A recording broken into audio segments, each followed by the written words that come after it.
Sinabon ni PNP Chief Ronald Bato de la Rosa ang 7 pulis na sangkot di mano sa pangingidnap at pangingikil sa 3 Koreano noong Disyembre. Pati mga matitinong pulis na wala raw ginawa para sawayin ang matiwali nilang kabaro na sermonan din ng PNP Chief. Live mula sa Quezon City, may report si Mariz Umali. Mariz?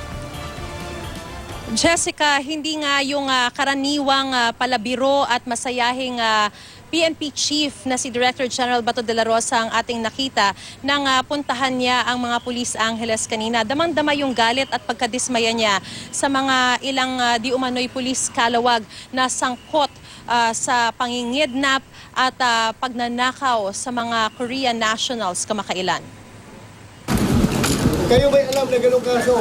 Kung kayo involved sa ganong kaso, manda kayo. Masasakit na salita at sermon ang inabot ng 7 Police Angeles kay PNP Chief Director General Bato de la Rosa. Sangkot umano ang 7 pulis sa pangingidnap, pagnanakaw at pangingikil sa 3 Koreanong sina Min Hoon Park, Lee Ki-hoon at Lee Jun-hyung. Matapos sabunin 10 minutong front kneel o stationary push-up naman ay pinagawa sa kanila. Kung sipain kita, nalakas yung mga haplot ng Koreano. May mga naiyak. Based doon sa positive identification ng Korean nationals, yung mga victims, and basing also doon sa mga testimonies ng iba at saka yung sa CCTV. Lately, isa doon ay umamin. Nasampahan na ng kasong kidnapping for ransom at robbery ang 7 pulis na ito kahapon sa Angeles Prosecutor's Office. Sumasailalim na rin sila sa summary dismissal proceeding para sa kasong administratibo laban sa kanila. Nakatikim din ang sermon ng mga opisyal ng Angeles Police. Next na punta ko dito, kayo mga opisyal, pag meron pa mangyaring ganitong kaso, kayo ang magpupulpilin risk nito, ha? Lahat ng opisyal dito, ha? Humingi naman si Bato ng pasensya sa matitinong pulis pero may bawi rin. Kaso lang, matino ka nga, wala ka namang ginagawa, pinabayaan mo lang yon, good as useless ka rin. Kung ikaw matino, i-prove mo. Banggain mo yung masasamang pulis. Aminado si Bato na apektado ang moral ng PNP matapos masangkot ang ilang pulis sa pagkidnap at pagpatay kay Jiek Ju. 2% lang naman daw ng buong puwersa ng PNP ang mga skalawag. Taliwas ito sa pahayag nung linggo ng Pangulo na nasa 40% ng mga pulis ay tiwali. Kaya gustong-gusto ko talaga i-firing squad dito mga pulis na ito. Oh. Nakakalungkot din daw na tinanggal pansamantalang kampanya kontra droga. Pero aniya, handa siyang lunukin ng pride para magbago at malinis ang buong hanay ng PNP. Ang gusto ko talaga mangyari is spiritual development ng ating kapulisan. Yung relationship nila with God, relationship namin with the supreme spiritual being. Yun ang gusto ko ibalik dahil kung may takot ka sa Diyos, may takot ka sa Panginoon, ay matakot kang gumawa ng kasamaan. Ang bibigyang prioridad ngayon ang paglilinis sa hanay ng pulisya sa ilalim ng Counterintelligence Task Force. I need to identify who are our targets, then I need to plan out how to execute in the neutralizations. We'll be using the intelligence approach. We are still in the process of vetting and trying to recruit those personnel that will renew to have proven themselves and probity. I'm not saying I can do it already, but I'll give my best. I'll give my best so that I could be aligned with the Hindi kayanin mo, before I retire, linisin mo. Yes, sir. Yes, sir. Pakiusap naman ng lokal na pamahalaan sa pulisya. Yung mga may kaso na, wag lang ibalik pa o dalhin sa kung saan-saan ng malayo, maya-maya, nandito na naman sa akin. Kanina kinausap din ni General Bato ang mga pulis mula sa binuwag na AIDG para pasalamatan. I am very proud of you. Jessica, may mga spiritual leaders na raw mula pa sa iba't ibang mga relihiyon ang lumalapit at nagboboluntaryo sa Philippine National Police para magbigay ng spiritual guidance. At ito naman daw ay inalalatag na ng Philippine National Police yung magiging plano para sa kanilang spiritual formation at isasagawa raw nila ito sa lalong madaling panahon. Jessica? Maris, hindi naman sa amin menos natin yung power, ika nga, of prayers and spiritual or moral transformation, no? Kaya lang, ang kalaban ni General De La Rosa rito, mga halangang kaluluwa, mga sindikato na matagal nang lulong sa krimen, at ewan ko ano pang tingin sa pera, no? Sa dami siguro ng pakinabang nila sa ginagawa nilang mga illegal. Sa totoo lang,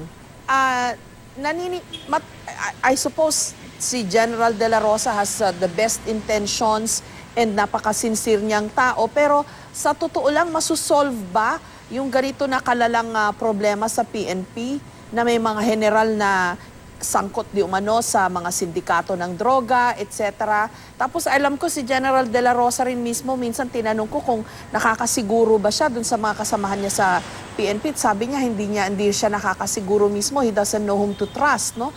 Sa ganitong sitwasyon, madadaan pa ba sa dasal ang mga problema ng PNP?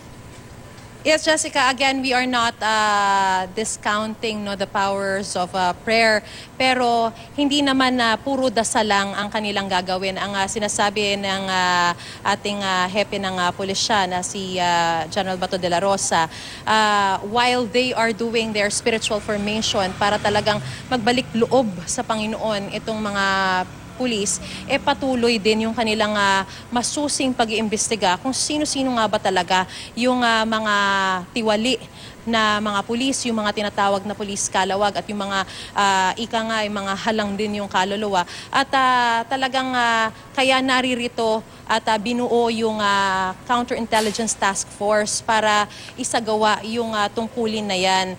Kumbaga, uunahin nila sa kanilang sarili na ayusin nila yung pagbabalik ng kanilang relationship with God, but at the same time, ongoing yung isasagawa nila na pag-identify sino-sino ba tong mga pulis na pinaniniwala ang sangkot sa iba't ibang mga krimen at mga tiwali at isasagawa yung investigasyon sa kanila, yung proper na background check on them at kung kinakailangan sampahan ng kaso at ilagay sa restrictive custody hanggang sa makasuhan, hanggang sa tuluyang matanggal sa posisyon o sa serbisyo. Naniniwala si General Bato de la Rosa na kaya nilang magawa itong bagay na yan at ang time frame na ibinibigay niya, Jessica, ay sana matapos niya hanggang sa bago matapos o bago siya magretiro sa serbisyo, Jessica. To begin with, Maris, no, alam man lang ba nila kung ilan ang tiwali sa PNP? Kasi pag tinanong mo si General De La Rosa, they'd like to think, sabihin niya, they'd like to think na konti lang yung mga bad eggs o yung mga skalawag. Pero ang taong bayan, marami ako naririnig, ang sinasabi nila, ang tanong ngayon, sino ba ang parang mas marami yung alam nilang bulok kesa yung hindi, kesa dun sa malinis. So, ang tanong lang daw dapat na tinatanong, meron pa bang natitirang matino? Si President Duterte himself, no? Sabi niya may 6,000 daw na mga police involved in drugs. But this is drugs lang, ha? May iba pang mga sindikato dyan. Illegal gambling, extortion, kidnapping, bribery, etc. Paano kaya yan? May totoo lang, going Jessica, figures ba sila, Marie? Sorry. May alam man lang ba nila kung ilan ang bad eggs o scalawags that they have to get rid of? Actually, Jessica, ang sinasabi ni President Duterte nung nagsalita siya kamakailan, if I remember it correctly, nitong linggo, nasa 40%. Pero ang sinasabi ni General Bato, when we clarified it a while ago, ang sinasabi niya, out of the 165,000 strong Philippine National Police or PNP personnel, nasa 2% lamang. So that is just around 3,300 bad eggs o mga tiwaling pulis o mga skalawag sa kanilang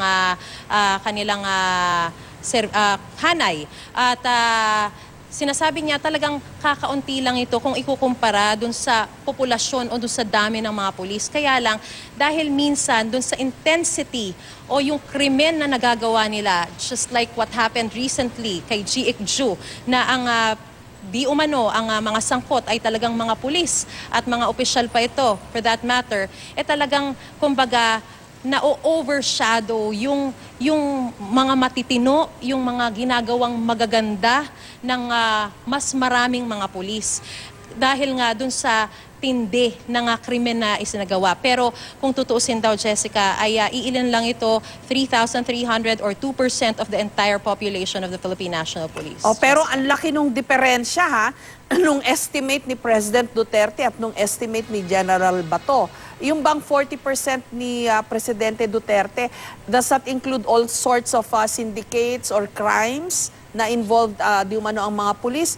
At yung 2% ba ni General De La Rosa refers only to drug involvement ng mga pulis? Maris? Jessica, hindi na banggit ni General Bato kung ano ba yung pinanggagalingan nung kay President Duterte, and we didn't have the chance to also clarify it with the President since we are covering the Philippine National Police Chief. Pero kung pagbabasehan yung figures nitong si PNP Chief Bato de la Rosa, itong 2% na ito ay hindi lamang involved sa drugs but the entirety. Lahat ng mga krimen na maaaring masangkot itong mga pulis na ito. As a matter of fact, yung very recent kung saan na included, maaaring kasama na doon sa 2% na sinasabi ni PNP Chief Bato ay yung pagko-cover up ng kanilang kidnap for ransom activities by using drugs. Pero sa totoo, hindi naman drug-related talaga yung kaso na kinasasangkutan. So yung 2% na yon ay the entirety of all the crimes that these policemen are possibly or probably involved in, at hindi lamang sa droga, Jessica. Okay, Maris, lest it be misconstrued again, no? Kasi nung huli na may mga pina-push up, ang sabi ng taong bayan, ano yun, push up na lang. I think this was during the time of mga coup attempts, no? During the Cory Aquino administration. Itong mga pina-push up ngayon ni General Bato, hindi lang naman siguro push up ito, no? May kaso naman siguro. Definitely, Jessica, hindi lamang yan front kneeling yung tawag nila eh. Front kneeling or stationary push-up, hindi lamang yan. Although kasi meron silang tradition kasi sa academy na kapag halimbawa meron kang naging kasalanan, automatic ipagagawa sa iyo yung ganyang bagay. Pagpapakita yan, ceremonial probably na may kasalanan ka at pagdusahan mo yan, pagbayaran mo yan, harapin mo yung kasalanan na yan. Pero definitely, it's not just mere push-up at hindi lang tongue lashing ang natanggap ng mga pulis na ito from the PNP chief himself. Itong mga pulis na ito ay kinasuhan na kahapon ng kidnap for ransom at ng robbery cases. At sila rin ay nahaharap sa summary dismissal proceedings for their administrative liabilities, Jessica. Maraming salamat sa iyo, Mariz Umali.